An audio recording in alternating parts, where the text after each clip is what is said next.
예, 그러면 저번 시간에 이어서 그 살의 특성 중에 이제 우리가 그 완충이라는 기술을 사용할 때는 살의 특성, 살이 탄성을 가지고 그 충격을 흡수할 수 있다는 그 물리적 특성을 이용해야 된다는 점을 말씀드렸고요. 요거는, 살의 특성에서 이제 좀 다른 쪽으로 넘어가자면, 살의 특성 중에는 그 인장력이 물질적으로 작용한다는 겁니다. 그 얘기는 뭐냐면, 요 채를 쥐고 있는 손을 살살 쥐고서, 이걸 살살 쥐고 있는데, 이 채를 약간 이렇게 당깁니다. 이렇게 당기다가 손이 놓으면 이게 다시 이렇게 원상으로 복구되려는 힘이 있죠. 일종의 자연의 힘입니다. 이것은 자연의 힘이, 그러니까 살이 갖는 인장력이 여기 작용할 수 있다는 거죠. 물론 지금 이 동작만 보면 여기에는 살의 장력만 작용하고 있지는 않죠, 물론. 하지만 살의 장력도 작용하고 있다는 겁니다. 이 작용하는 살의 장력을 이용할 수 있느냐? 이용할 수 있죠. 뒤로 이렇게 살짝 관성을 이용해서 채를 뒤로 제낀 다음에 살이 당겨지는 시점에서 자연스럽게 앞으로 가게 진행시키게 된다면 내가 근육의 힘을 사용하지 않고도 살의 인장력이 이용되게 됩니다. 이런 것들은 반드시 이용해야 됩니다. 살의 인장력이라는 것은 굉장히 미미한 힘일지 모르나 탁구공이 워낙에 가볍기 때문에 그 인장력은 굉장히 탁구에서 크게 작용할 수 있는 겁니다. 더더군다나 그 살의 인장력 같은 경우를 만약에 이용하게 되면 상대방이 그 동작이 너무 작기 때문에 그 살의 인장력이 이용되고 있다는 거를 눈으로 보고서 느끼기가 어려워요, 상대방이. 그럼 그 회전을 눈치채지 못할 경우가 많다 이겁니다. 탁구는 눈치채기가 어려워지죠. 상대방이 준 회전의 효과를 우리가 느끼지 못하고 눈치채지 못한다면 아무리 우리가 선수 이상의 실력을 갖고 있다 하더라도 그 공을 네트 넘겨서 상대방 코트에 떨어뜨리기가 어렵습니다. 그럼 뭐 여러분들이 선수쯤 되면 또 뭐 아마추어라도 어느 정도 실력이 돼 있으면 알 수 있을 거예요. 실제로 해보면 약간의 미세한, 그러니까 서브를 받을 때 우리가 리시브를 할 때 많이 느끼죠. 상대방이 의도적으로 서브를 넣을 때는 회전을 상대방이 눈치 못 채게 혹은 잘못 이해하게끔 좀 헷갈리게 서브를 넣어서 상대방이 못 넘기게끔 하는 그런 의도가 숨어져 있으니까요. 실제로 리시브를 하다 보면은 네트를 넘기기가 어렵죠. 회전을 조금만 잘못 읽어도 공이 밖으로 나가거나 네트에 걸려버립니다. 탁구를 어느 정도 수준만 되는 분들은 너무나 잘 이해하고 있는 부분이죠. 그 부분은 탁구를 또 다른 스포츠와 상당히 구분시켜 줍니다. 다른 스포츠에서는 그 정도로 회전이 민감하게 절대적으로 작용하고 있는 스포츠는 거의 없다고 봐야죠. 탁구를 제외하고 스포츠 중에 회전이 중요한 스포츠는 뭐 당구 정도를 예를 들 수 있는데, 물론 야구도 회전이 중요하죠. 투수가 던질 때 회전이 중요한 요소가 됩니다. 아무리 그렇다 하더라도 탁구만큼은 아니겠죠. 탁구는 상대방이 눈치 못 채기만 한다면 아무리 미세하게 들어간 회전도 상대방이 내 쪽으로 공을 못 넘기게 할 수 있는 효과를 낼 수 있다는 겁니다. 굉장하죠. 자, 그러니까 제가 누누이 말씀드리지만 제가 탁구를 접근하는 방식은 힘이 아니에요. 자, 웬만한 스포츠는 늘 말씀드리지만은 사실 힘이 중요하죠. 체력, 힘, 그러니까 신체적 파워가 중요합니다. 하지만 물론 이제 탁구도 기본적인 어떤 파워가 필요하지만 그 이상의 다른 스포츠만큼의 파워는 필요하지 않다는 겁니다.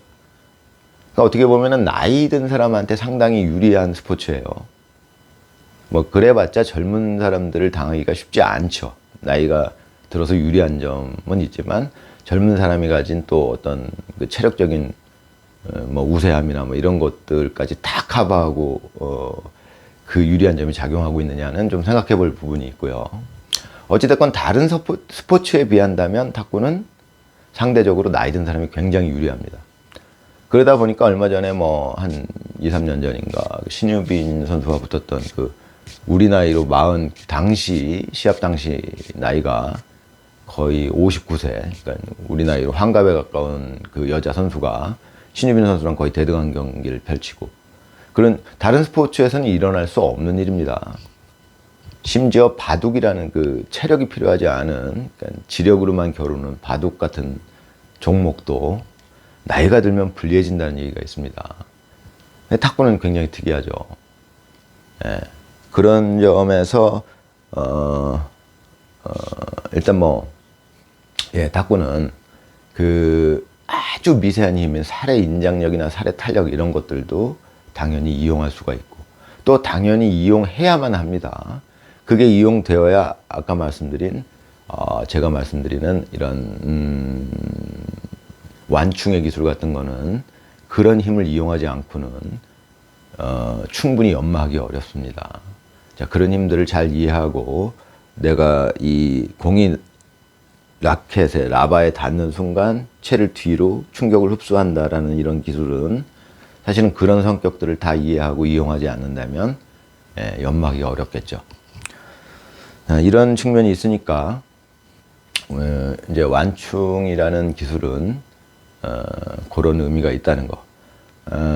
완충이라는 기술이 갖는 의미 중에 하나는 또 한 가지는 이런 게 있을 수 있겠죠. 앞에 붙어 있으려면 자, 이 탁구대로부터 거리가 내 배와의 거리가 30에서 50cm 정도라면 요게 가깝다면 상대방이 강하게 공격한 공을 이 앞에서 처리한다는 건 시간적 여유가 없다는 뜻입니다. 제가 뭔가라도 조금만 백스윙을 한다든가 뭔가 조금이라도 잡동작이 들어가면 이미 공은 지나가 있다는 얘기죠. 넘길 수가 없는 거예요, 아예. 그러니까 뒤로 가는 수밖에 없습니다. 그런데 앞에 붙어 있으려면은 여러 가지를 알아야겠지만 그 중에 하나, 완충. 완충의 특성은 뭐냐? 백스윙이 필요 없어요. 그러니까 블로킹이죠, 일종의. 그냥 상대방의 힘을 이용하는 겁니다. 상대방이 공에 이미 실어 놓은 힘을 이용하는 거죠. 그냥 저는 그 힘을 이용해서 반사만 시키는 거죠. 탁구채의 반동을 이용해서 여기 넘어가는 힘을 거기서 얻는 겁니다. 내가 아무 일도 안 해요. 상대방이 실어 놓은 힘을 반대로 역으로 되돌려 보내는 거죠. 근데 여러분 해보셔서 알겠지만 상대방이 강하게 드라이브를 걸어놓으면 회전 에너지가 실려 있기 때문에 회전 에너지가 내가 여기서 블로킹을 하는 순간 회전 에너지 자체가 이 운동 에너지로 바뀌면서 이 안으로 떨어지지 않고 쭉 늘어납니다. 이렇게. 상대방이 선수급들 정도가 걸어놓은 강한 드라이브를 그냥 갖다 댔을 때 절대 여기에 떨어지지 않아요. 전부 나가버립니다. 자, 이것을 아주 짧은 시간에 완충이라는 기술을 이용해서 살짝 충격을 흡수함으로써 얘가 쭉 나갈 거를 이렇게 떨어지게끔 힘을 죽이는 거죠. 상대방 힘을 오히려 줄여야 되죠. 오히려.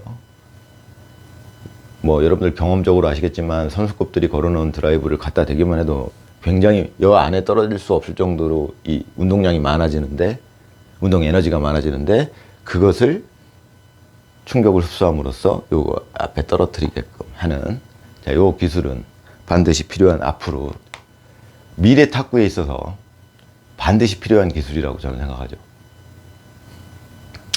자, 그래서 완충의 기술에 대한 설명을 대충 마치겠습니다. 제가 말씀드리고 있는 세 가지 중요한 그 덩어리 3개 그 중에 하나 완충. 뭐 짧게 끝났지만 나중에 또 복합적으로 설명을 드릴 이제 동영상을 찍겠지만 아무튼 그 완충의 기술은 대략 간단하죠.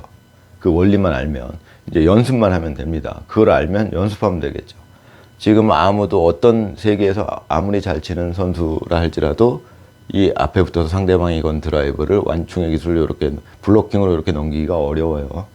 그러니까 뭐 1m 이상 떨어지든가 블로킹을 한다 하더라도 약간 뭐 이게 반동을 준다든가 이런 방식으로 밖에는 지금 넘길 수가 없는 거죠.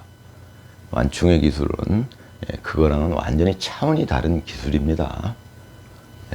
다음 시간에 또 이어보겠습니다.